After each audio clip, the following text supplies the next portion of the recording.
ফুলের রাস্তা দিয়ে চলে গেলাম মামার বাসায়। আসসালামু আলাইকুম। কেমন আছেন সবাই? আশা রাখছি আল্লাহর রহমতে সবাই ভালো আছেন। আমরাও ভালো আছি, আলহামদুলিল্লাহ। এই তো নতুন আরেকটি ভিডিও নিয়ে আপনাদের মাঝে চলে আসলাম। তো সকালবেলা ঘুম থেকে উঠেই আমি তালের বড়া বানিয়ে নিচ্ছি।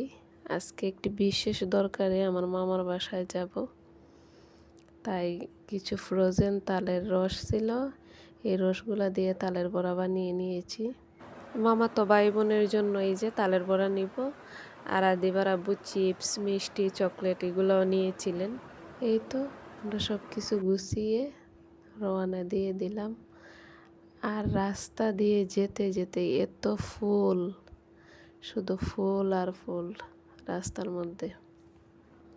এই জার্নি পথে ফুল দেখে দেখে আমার মেয়ে আমি খুব এনজয় করছিলাম, আর ছেলে তার বাবার কোলে বসেছিল। সারা রাস্তায় ফুল ছিল, দুই দিকে ফুলের সাইড দিয়ে ফুল লাগানো, আর ওই পাশ দিয়ে হচ্ছে বড় বড় বিল্ডিংগুলা, দেখতে ভালোই লাগছিল। আমরা কিন্তু অনেক মজা করে যাচ্ছিলাম। আর যাওয়ার পথে সবচেয়ে বড় ভুলটা হয়েছে, আমাদের যাওয়ার কথা হচ্ছে রেল স্টেশন, আর আমাদেরকে নিয়ে গিয়েছে ঢাকা উত্তরায়। আসলে ওনারা ডেকেছে রেল স্টেশনে এসে, কিন্তু আমরা শুনি নাই। উত্তরা থেকে আবার গাড়ি 50 টাকা জনে ভাড়া দিয়ে তারপর আবার চলে আসছি রেল স্টেশন। অনেক কষ্ট হয়েছে দুইটা বাচ্চা নিয়ে, জার্নিটা অনেক কষ্টের ছিল। তারপরও আমার তো ভাই বোন, মামা, ওরা চেয়েছে যেন আমরা যাই, বিশেষ একটা দরকার আছে। তো গেলাম। আদিবার আব্বু ছুটি নিয়েছিলেন, ওনার ডিউটি ছিল, তারপরও ছুটি নিয়ে আমরা গিয়েছি। আসলে আমার মামা মামি আমাকে এবং আমার স্বামীকে খুব ভালোবাসেন। ছোটো থেকে আমার মামা মামি আমাকে অনেক আদর করেন। আমার মামি তো আর বলাই লাগে না, অনেক আদর করতেন আমাকে ছোটো থেকে। কিন্তু ওনাদের বিশেষ দরকারে তো আমরা না গিয়ে আর পারলাম না। আর মামা বলছিলেন যে আদিবার আব্বুকে যে তুমি আসতেই হবে, তাই তো চলে যাচ্ছি। জার্নি করে যাওয়ার পর ওই দিন আর কোনো ভিডিওই আমি করিনি, কারণ আমার অনেক খারাপ লাগছিল। গিয়ে খেয়েছি মামি কক মুরগি এবং মাছ রান্না করেছিলেন, খেয়েছি। খেয়ে আমি একটা ঘুম দিয়েছি। তারপর তো পরের দিন দুপুরবেলা আবার ভিডিওটি শুরু করছি। তো সবাই নাস্তা করা শেষ, এখন মামি নাস্তাগুলো গুছিয়ে নিচ্ছেন। আমি কিন্তু সবার পরে ঘুম থেকে উঠেছি, উঠে নাস্তা করেছি। মামি চা দিয়েছেন, তারপর পিঠা, কাঁঠাল ওগুলো দিয়েছিলেন। আর আমি একে একে দেখে নিচ্ছিলাম মামি কী কী রান্না করেছেন। সাদা ভাত ছিল, আর এই যে ডাল বোনা, তারপর ছিল মাছের তরকারি, পেঁপে দিয়ে মাছের তরকারি গোলা রান্না করেছেন। তারপর ছিল এখানে গরুর মাংস, ঝাল ঝাল করে আলু দিয়ে গরুর মাংস রান্না করেছেন।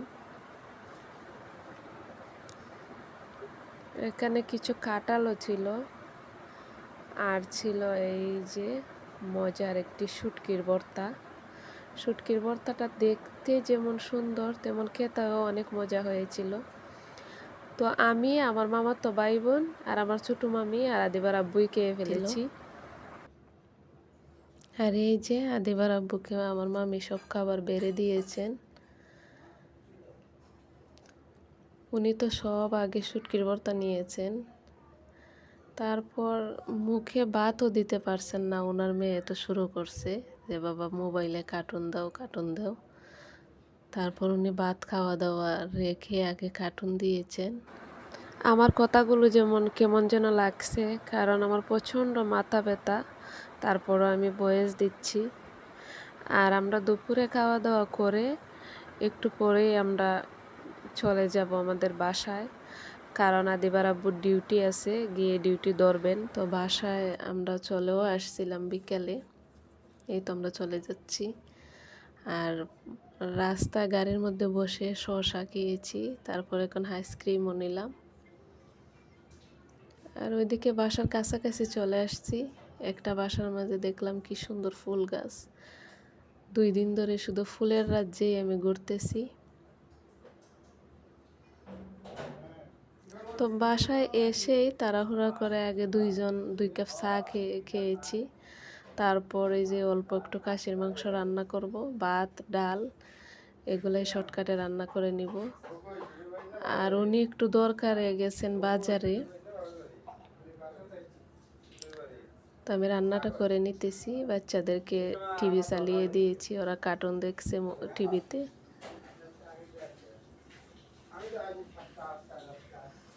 তো খাসির মাংসটা আমি রান্না করে নিতেছি, একদম বোনা বোনা করব। আর উনি করেছেন আরক কাণ্ড। উনি ভাবছেন যে শরীরটা তো অনেক খারাপ, মনে হয় রান্না করতে পারবে না বাচ্চাদের নিয়ে। তো উনি আবার পোলাও আর রোস্ট নিয়ে আসছেন দোকান থেকে। আর আমার মেয়ের সাথে চকলেট নিয়ে আমি কাড়াকাড়ি করছি যে একটা মাকে দাও, ও তো দিবে না। এই তো উনি আবার খাবারও নিয়ে আসছেন, আবার আমিও রান্না করেছি। তো সমস্যা নাই, বাকিগুলো ফ্রিজে রাখবো। তো ভালো থাকবেন সবাই, আল্লাহ হাফেজ।